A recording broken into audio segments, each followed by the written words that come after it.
So I am out today at a teacher's conference, so we're just going to go over some notes right quick. I'm going to go through this a little quicker than normal, so if you need to, just pause this video and rewatch if you need to get everything down. So blood is a type of connective tissue that goes along with the cardiovascular system.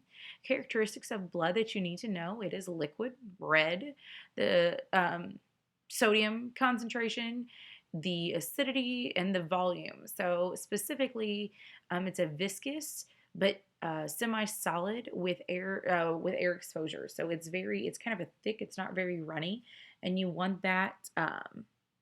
Depending on the viscosity of the liquid, will depend on how well it is able to perfuse to all your extremities and get all the oxygen and nutrients to where it's supposed to go. It's red in color. This is due to the erythrocytes. The erythro means red, cytes means cell, and this carries your hemoglobin, which helps to carry oxygen to hemoglobin is what carries actually the oxygen within the red blood cell to the tissues. The sodium chloride concentration, the salt concentration, your physiological saline concentration is 0.85% to 0.9%. So that is the typical concentration of sodium chloride or salt found in your bloodstream.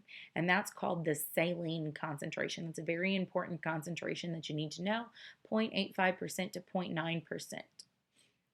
The pH range, so the how acidic or basic it is 7.35 to 7.45.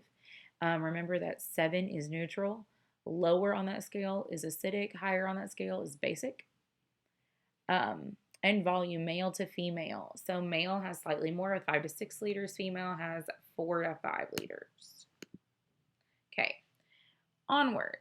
So substances contained in blood, you can find plasma, or you can find, you can find plasma, and then you can find formed elements. So in the formed elements, you're finding erythrocytes, leukocytes, and thrombocytes. Erythrocytes are 4.5 to 6 million cells per microliter. Leukocytes are 6,000 to 9,000 cells per microliter, and thrombocytes are 150,000 to 500,000 cells per microliter. So we're going to go over each one of those specifically. Leukocytes are 5 types of leukocytes. You've got to know these leukocytes, their names, and their percentages. So there's an acronym on the side: never let mom eat bacon, for neutrophil, lymphocyte, monocyte, eosinophil, and basophil. If you look down at the bottom of this PowerPoint slide, it says fill equals granules. So the neutrophils, the eosinophils, and the basophils, when you look at them underneath a microscope, they all have granules in them so that they're easily identified. So make sure that you know all 5 of these leukocytes, their percentage, and the number of cells per microliter. Okay, so in that, just a little bit more information. So leukocyte functions in the neutrophils, those are phagocytic.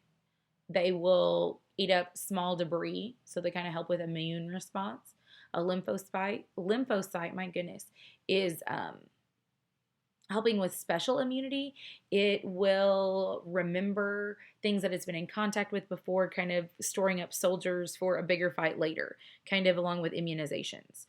Monocyte, it will eat up large debris, and those are the ones that can leave your bloodstream. And once they leave your bloodstream, they become a macrophage that can destroy bacteria out of the bloodstream. An eosinophil attack antibodies, and basophil creates histamines. So if you think about an antihistamine, that is when you need that when you've got allergies and whatnot.